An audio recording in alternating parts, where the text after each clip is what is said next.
والدین کے پاس بچوں کی تربیت کے لیے اتنا وقت نہیں کہ وہ دین کے بارے میں کچھ بتا سکے. بچوں کی جو سب سے پہلی درسگاہ جو ہوتی ہے وہ ماں کی گود ہوتی ہے.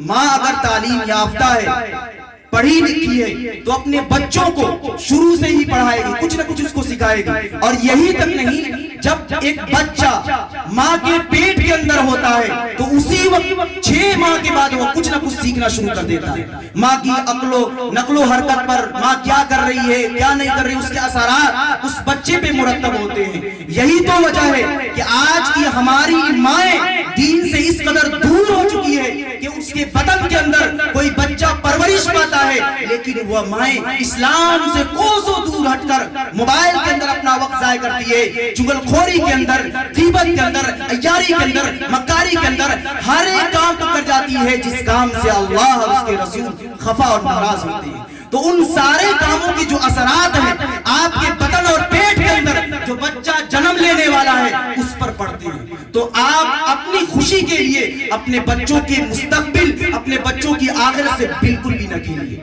Thanks for watching. Don't forget like, comment, share and subscribe to Al Haq Media.